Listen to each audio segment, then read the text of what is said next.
한 3주 동안 3주에 걸쳐서 우리는 예수님의 소위 팔복에 대해서 말씀을 나누고 있습니다. 예수께서 물을 보시고 산에 올라가 앉으시니 제자들이 나오니라. 입을 열어 가르쳐 가르치되 심령이 가난한 자는 복이 있나니 천국이 저희 것이며 애통하는 자는 복이 있나니 저희가 위로를 받을 것이며 온유한 자는 복이 있나니 저희가 땅을 기업으로 받을 것이며 의에 줄이고 목마른 자는 복이 있나니 저희가 배부를 것이며 긍휼히 여기는 자는 복이 있나니 저희가 긍휼히 여김을 받을 것이며 거기까지 우리가 했습니다. 오늘 나머지 6번째부터 8번째까지 3가지의 복에 대해서 예수님이 정의하신 복에 대해서 우리가 살펴보기를 원합니다. 그러면 6번째 예수님이 말씀하는 복은 뭐냐? 마음이 청결한 자는 복이 있나니 저희가 하나님을 볼 것이며.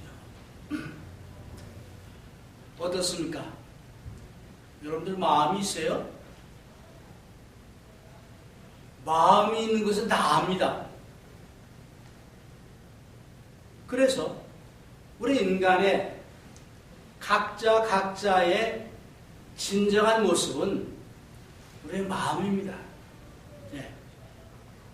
나 혼자만 알고 있는 마음입니다. 때로는 우리가 내가 내 마음 알아. 사실 몰라요. 어떤 사람은 나도 내 마음 모른다 그런 사람도 있어요. 근데 하나님은 우리의 마음을 아십니다. 그래서 예수님은 6번째 복을 말씀하면서 마음이 청결한 자는 복이 있다. 영어로 보면 pure in heart.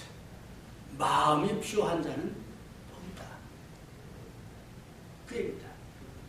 왜? 하나님은 외양을 보시지 않고 내양을 보십니다. 마음을 보십니다. 우리가 잘 아는 대로 구약 시대에 이제 사울왕이 하나님께 범죄합니다. 하나님께서 사울을 버리신다고 그랬어요.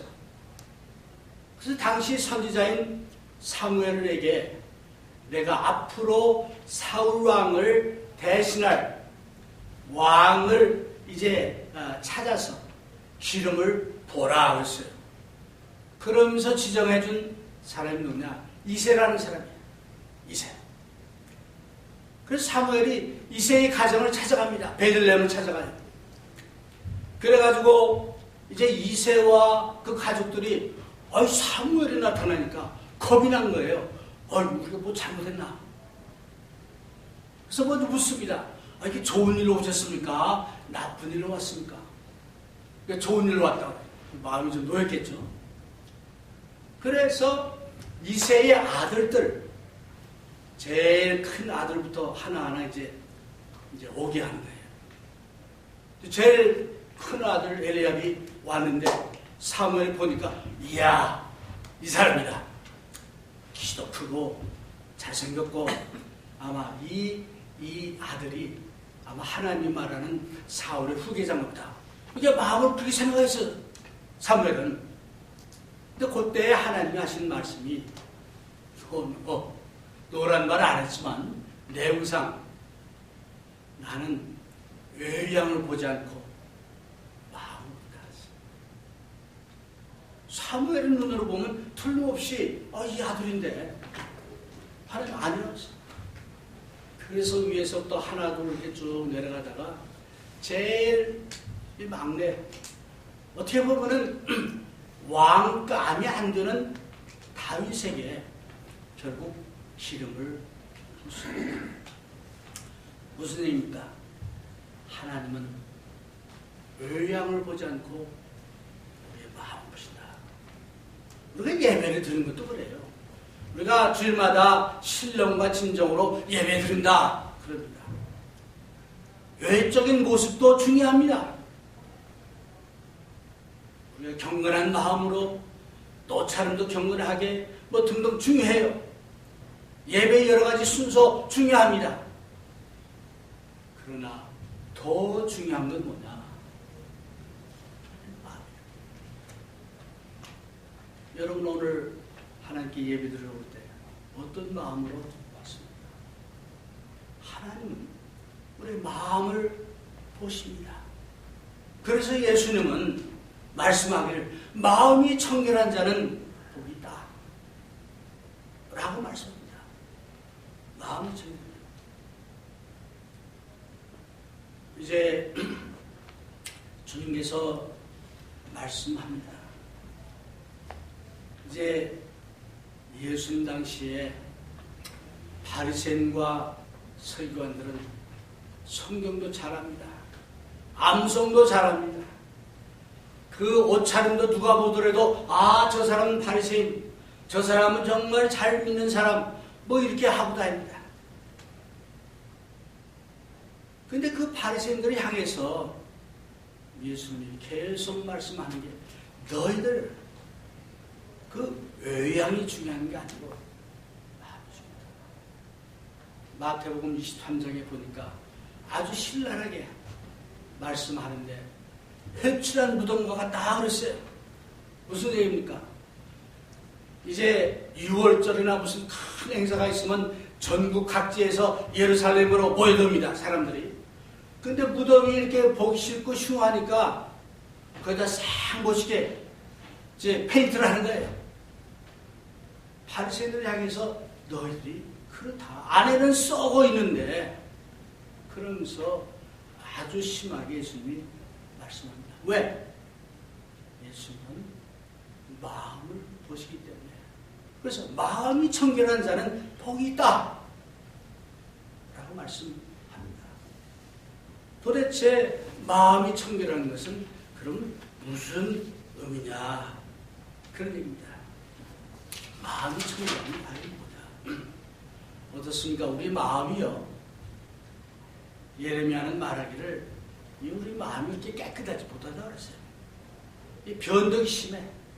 아침엔 천사의 마음을 가졌다가도 저녁에는 마귀의 마음을 가질 수 있는 게 우리의 마음이에요. 그럼 마음이 청결하다는 것은 무슨 얘기냐? 어떻게 그 청결한 마음을 우리가 가질 수 있겠느냐? 그런 겁니다. 예수님 당시에 그 예수님의 그 제자들이 손을 안 씻고 먹습니다. 밥을. 그렇게 바리새인들 손 안 씻고 밥을 먹어? 그건 율법을 어기는 거야. 하고 예수님의 제자들을 휘청했습니다. 그때 예수님이 말씀하기를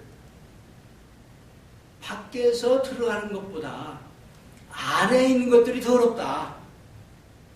그 안에 있는 여러 가지 그 정말 더러운 그런 생각들, 욕심들, 죄된 생각들을 버리는 그것이 더 중요하다 라고 말씀합니다. 그래서 마음이 청결하다는 건 뭐냐? 마음이 청결하다는 것은 가능하면은 온전한 마음, 온 마음을 가질수록 마음이 청결합니다. 하나님을 섬길 때, 하나님을 사랑할 때 성경은 말합니다. 마음과 뜻과 정성을 다해서 주 너의 하나님을 사랑하라. 그 말은 뭡니까? 온 마음과 뜻과 정성을 다해서 하나님을 더 사랑할수록 우리의 마음은 더 청결해진다는 거예요. 야고보서 기자는 말씀합니다. 두 마음을 품지 말라. 세상도 사랑하고 말씀도 사랑하고 세상도 사랑하고 재물도 사랑하고 이렇게 할 수 없다. 그거는 깨끗한 마음이 아니고 청결한 마음이 야고보서 4장 8절에 이런 말이 있습니다. 하나님을 가까이 하라.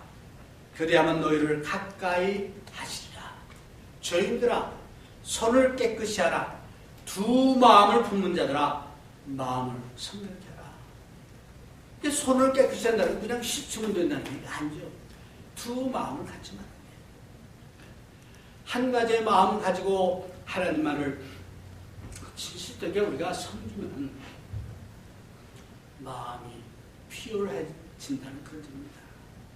그래서 마음이 청결하다, 깨끗한 마음이다, pure heart이다 하는 것은 우리의 마음을 하나님의 마음하고 싱크로나이즈, 일치시키는, 이게 많이 일치가 될수록 그 마음은 청결한 마음이 됩니다.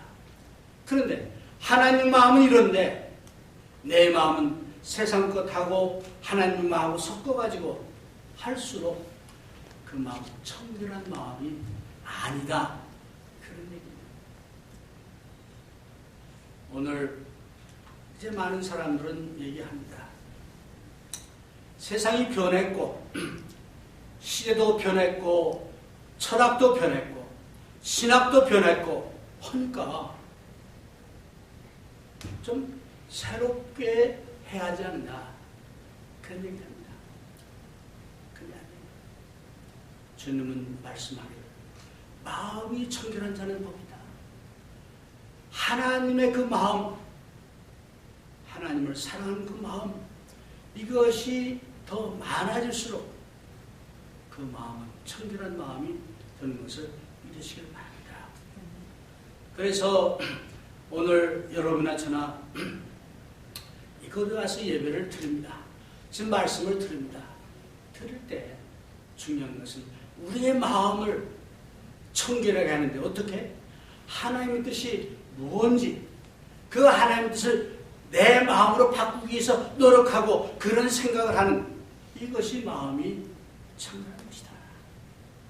사도 바울은 디모데 전서 1장 5절에 교훈의 목적, 즉 경계의 목적은 청결한 마음과 선한 양심과 거짓이 없는 믿음으로 나는 살아야 하는.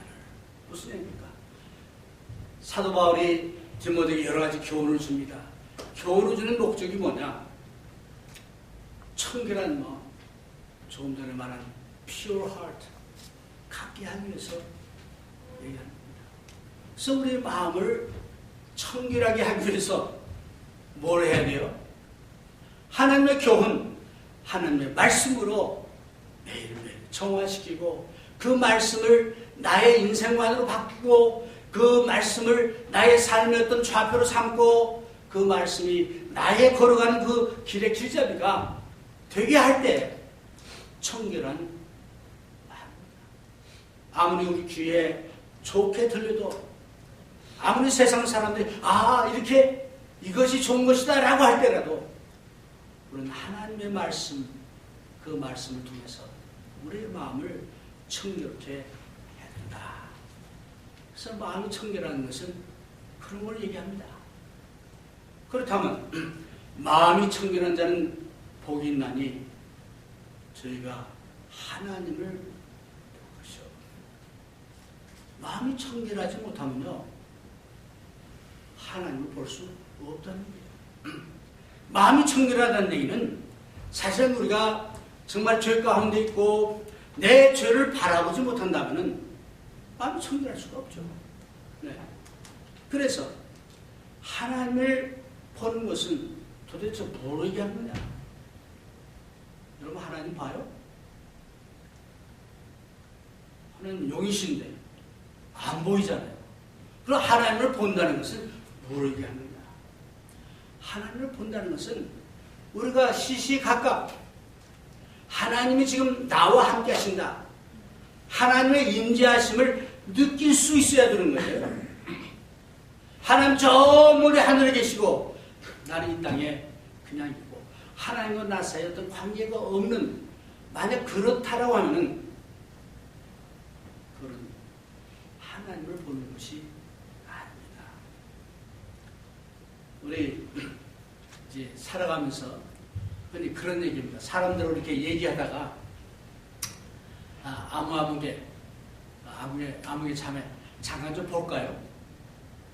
좀 보고 있는데 잠깐 볼까요? 그럽니다. 그건 무슨 얘기예요?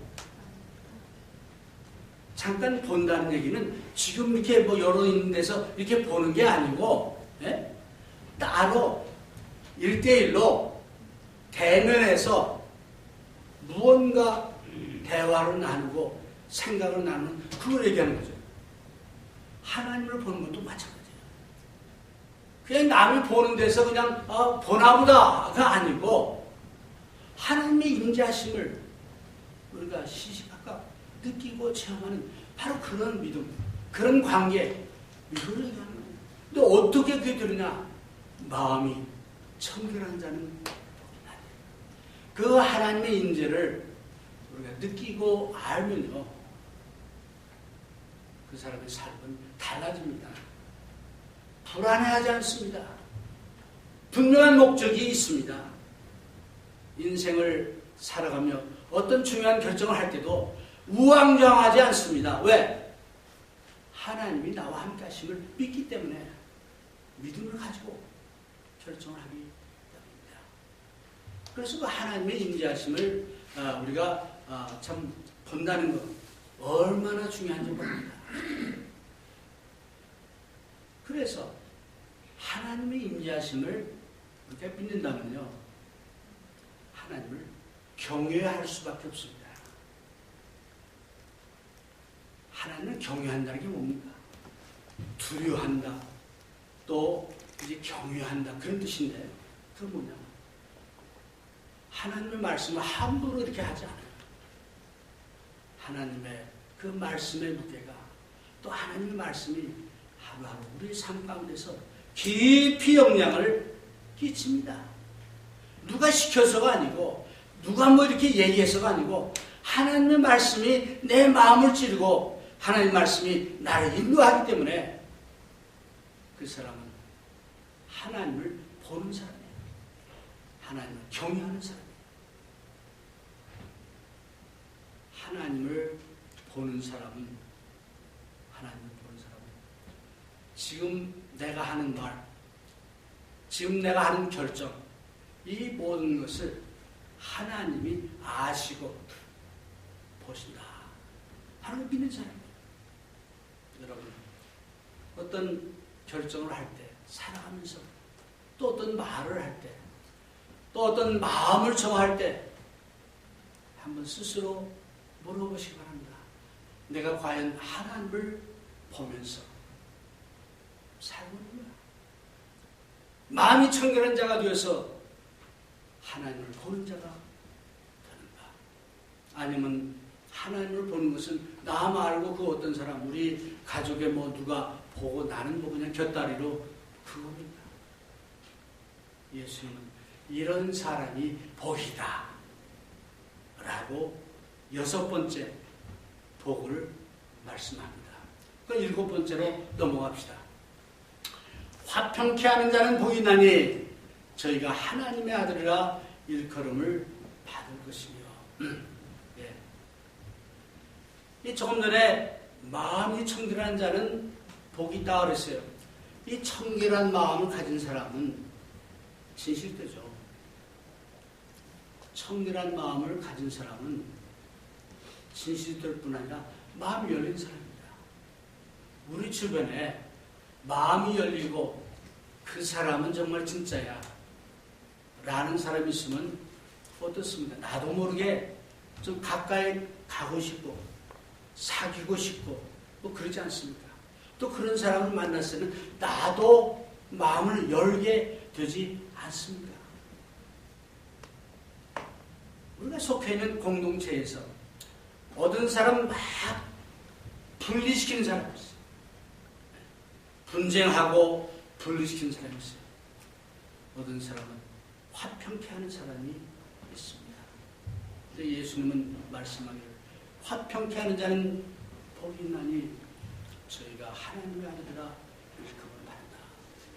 이거 어떻게 보면 화평케 하는 것이 선택이 아니에요. 내가 원하면 화평케 하고 그렇지 않으면 안 하고 이게 아니고 화평케 해야 된다. 그런 내용의 말씀이 여기 포함되어 있는 거예요. 그래서 그리스도인은 화평케 하는 자가 되어야 합니다. 화평한 자가 있고 화평케 하는 자가 있어요. 같은 말이 아니에요. 나는 뭐 어디 가도 뭐 법 없이 살 수 있고 모든 사람과 평화롭게 지내고 뭐 화평한 자겠죠. 근데 그건 그냥 화평한 자지 화평케 하는 자는 아닙니다. 화평케 하는 것은 쉬운 일 아니죠. 예수님께서 이 땅에 오신 것도 하나님과 인간 사이의 그 깨어진 관계를, 그 평화를 회복시키기 위해서 왔습니다. 그게 쉬운 게 아니죠. 주님은 십자가에 달려 죽으셨습니다. 그래서 화평케 하려면 이런 엄청난 대가를 치러야 됩니다. 나 혼자 화평한 자 되는 것이 이제 되는 것이 아니고 화평케 하는 자가 되도록 우리가 해야 된다. 그런 겁니다. 그런데 우리가 한 가지 관여해서는 안 되는 게 뭐냐? 화평케 하기 위해서 구약 성경에 보면요, 구약에 여러 종류의 선지자들이 나옵니다. 어떤 경우는 대다수의 선지자들은 다 올바른 선지자가 아니었어요. 하나님 주신 예언의 말씀을 제대로 전하지 않았어요. 예를 들어서 이제 전쟁을 하려고 하는데 왕이 부릅니다. 자, 전쟁을 할까 말까 하십시오. 하나님 그렇게 얘기 안 해요. 왜? 대다수의 사람들이 전쟁을 원하고 왕도 원하니까 그 왕의 그 마음을 살려고 그렇게 합니다. 지금 나라가 망해가고 있고 지금 이 잘못되어 가고 있고 하나님을 배반해가는 그런 가운데서도 많은 선생들이 화평하다, 화평하다, 평화롭다, 평화롭다 얘기합니다. 그런데 올바른 선생들, 소수의 선생들 아니다, 평화로운 게 아니다. 지금 우리 이 나라가 이대로 가다가는 큰일 난다. 포로로 잡혀갈 수 있다. 잘 아는 이사야나 예레미야나 이런 사람들이죠. 그래서 평화롭지 않고 화평하지 않는데 잘못되고 있는데도 불구하고 모든 게 만사형통 뭐 이렇게 하는 거 좋은 게 좋은 거니까 그런 화평케 하는 것은 하나님이 원하지 않습니다. 그렇기 때문에 다음 예수님의 복을 이제 볼 수 있는 건데 화평케 하는 게 쉽지 않아요. 화평케 하기 위해서 우리는 정말 심령이 가난한 자가 되고 애통하는 자가 되고 온유한 자가 되고 긍휼한 자가 되고 이제 정말 마음이 청결한 자가 되려고 노력해요. 나는. 그런데 사람들은 그걸 원치 않습니다. 대적자들은 원하지 않아요. 그래서 우리와 또 예수님과 그 반대의 어떤 것을 주장하고 그 길로 갑니다. 이럴 때 어떻게 하느냐? 좋은 게 좋은 거니까 라고 화평케 하는 겁니까? 그거 아니다. 화평케 하되 말씀 안에서 하나님 안에서 화평을 추구해야 된다는 겁니다. 그러나 우리가 의도적으로 나는 화평케 하되 하나님의 뜻대로는 할 거야 하면서 의도적으로 싸움을 걸고 분쟁을 일삼고 갈등을 유발하는 것은 아니죠. 왜? 로마서에 보니까 할 수 있으면 모든 사람과 화평하라 그랬어요. 네. 그러나 주님의 뜻대로 화평케 하는 그런 자들이 돼야 하겠습니다. 오늘 우리가 예수님의 복을 하나하나 살펴보면서 이 팔복이요, 산상설교에 뒤에 보면 이 뜻이 그대로 아주 자세하게 구체적인 그 예로 나옵니다. 팔복의 그 어떤 원리를 우리가 이해하면 그 다음 예수님이 가르치신 것들이 이래서 예수님이 이 팔복을 말씀했구나 그걸 깨닫게 돼요. 화평케 하는 자는 복이 분하니라. 여러분과 제가 이 땅에 살면서 우리는 하나님과 우리 사이에 주님께서 화평케 하기 위해서 오신 것처럼 우리 또한 우리와 이웃 사이에 화평케 하는 그 어떤 그 담을 허무는 그 일에 참여해야 되겠습니다. 그런데 그것은 예수 그리스도 안에서 주님의 말씀 안에서 할 수 있어야 된다. 그런 얘기예요. 그렇게 하는 사람들이 하나님의 아들이라 이제 그렇게 된다. 마태복음 5장 44절 45절에 보니까 거기 하나님의 아들이 된다 하는 얘기가 또 나오는데 나는 너희에게 이르노니 너희 원수를 사랑하며 너희를 핍박하는 자를 위하여 기도하라. 이같이 한즉 하늘에 계신 너희 아버지의 아들이 되리니. 또 하나님의 아들이 되는 얘기를 예수님 또 하고 있습니다. 어떻게? 화평케 하는 자가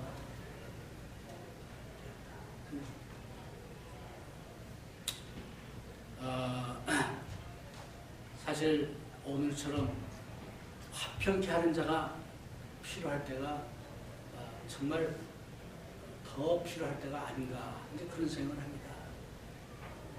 싸움하고 있는 사람을 중재할 때 어떤 사람 싸움하는 거 말리다가 어디다 터져가지고 부상당하는 사람도 있는 걸 봅니다. 또 뭐 교회 안팎에서 분쟁이 있을 때 믿지 않는 사람을 하나님과 이제 화평케 하기 위해서 노력할 때 순간이죠. 그런 경우에 우리는 도전과 어려움을 겪습니다. 그런데 그 사람들이 원하는 대로 해가지고는 안 되기 때문에 결국 어떤 갈등이 생기는 거죠. 그래서 마지막 예수님의 복, 8번째 복이 나오는데 의를 위하여 핍박을 받은 자는 복이 있나니 천국이 천국입니다. 우리가 의를 하나님의 의와 하나님의 뜻을 이루려고 노력하는 거기에는 갈등이 있어요. 예수님 말씀합니다. 내가 이제 세상에 온 것은 화평을 주러 온 게 아니라고 그랬어요. 이 앞뒤가 좀 안 맞는 얘기 같죠. 왜 그렇습니까? 예수님의 뜻대로 살고 예수님의 원하는 대로 살려면은 이제 갈등이 있을 수밖에 없고 핍박이 오게 돼 있어요. 왜? 다르니까. 여러분과 저는 가치관이 다릅니다. 인생관이 다릅니다. 또 어떤 결정할 때 결정하는 그 기준이 다릅니다. 그렇기 때문에 세상 사람들은 갈등이 있을 수밖에 없어요. 그 다음에 오는 게 뭡니까? 핍박이고 또 고난이 옵니다. 그래서 주님은 말씀합니다. 나를 인하여 너희를 욕하고 핍박하고 거짓으로 너희를 거스려 모든 악한 말을 할 때는 어떻게 하라 그랬어요? 너에게 복이 있다. 복이 있기 때문에 어떻게 하느냐? 기뻐하고 즐거워라. 어려운 질문이에요. 내가 핍박받고 어려운데 어떻게 기뻐하고 즐거워합니까? 고통스러운데 힘든데. 근데 예수님은 그럴 때 기뻐하는 거예요. 왜?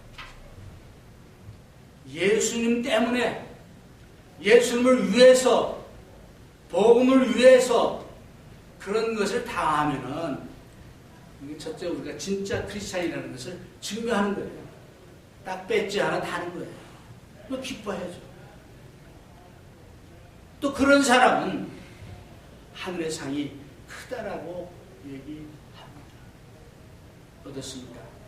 우리는 작은 것 가지고도 작은 어떤 고통, 고난을 가지고도 그 고통 피하려고 타협하고 뭐 그러지 않습니다. 우리가 기뻐하고 즐거워하되 정말 예수님의 의를 위해서 예수님의 말씀에 순종하기 위해서 그렇게 할 때 또 살아갈 때 하늘의 상이 크고 너는 내 사랑하는 아들이다. 참된 제자다 하는 예수님의 인정을 받는 것을 기억을 해야 되겠습니다. 우리가 진리를 추구하고 말씀대로 살아가는 것 쉽지 않습니다. 그러나 그럴 때에 바로 하나님께서 우리에게 상을 주시고 우리를 인정하시고 또 우리를 이제 인도하시는 것을 믿으시길 바랍니다. 예수님이 승천하신 후 사도들이 이제 마지막으로 이 말씀을 하고 끝내겠습니다. 사도들에게 처음에는 신났어요. 예루살렘 교회가 막 그냥 부흥하고 발전하고 사람들이 막 늘어나고 너무나 신났어요. 그런데 어느 순간이 되니까 핍박이 시작됩니다. 처음에는 베드로와 요한이 잡혀갔어요. 매도맞습니다. 나왔어요. 그 다음에는 모든 사도들을 잡아놓습니다. 네. 그때 그 사도들이 한 얘기가 이 예수님의 말씀을 생각나게 합니다. 사도행전 5장 41절에 사도들은 그 이름을 위하여 능력받는 일에 합당한 자로 여기심을 기뻐하면서 공의 앞을 떠나니라. 사도들이 내가 주님을 위해서 예수님의 제자로서 이렇게 능력받고 핍박받는 거 너무 기쁘다. 매 맞고 나가면서 감옥에서 나가면서 기뻐하며 떠나간다. 결론의 말씀을 드립니다. 우리는 지난 3주에 걸쳐서 예수님의 팔복을 살펴봤습니다. 그 팔복이 어떻게 보면 너무 오늘 우리가 살고 있는 이 사회를 맞지 않은 그런 내용입니다. 어떻게 보면 이건 도저히 우리가 실천하기 어려운 그런 것들이에요. 그러면 실천하기 어렵고 맞지 않은 것이기 때문에 우리는 무시해야 됩니까? 아니면 이 말씀을 우리의 마음에 받아들이고 이 말씀대로 실천하고 살아가야 되겠습니다. 앞으로 예수님의 산상설교를 구체적으로 살펴볼 텐데 그런 내용들이 어찌 보면 현실성이 없고 너무 이상적이고 그렇게 느낄 수 있습니다. 그러나 이 예수님의 가르침이 우리의 힘과 우리의 믿음만 가지고는 할 수 없습니다. 그러나 성령님의 도우심으로 하나님의 도우심으로 우리가 그렇게 할 수 있음을 우리가 믿어야 되겠어요. 그래서 예수님의 이 8가지 복 말씀처럼 우리가 살아가면서 정말 예수님 말씀대로 너희들은 복 있는 자다 하시면서 8가지 말씀한 그런 복 있는 자들이 되시기를 주님의 이름으로 축원해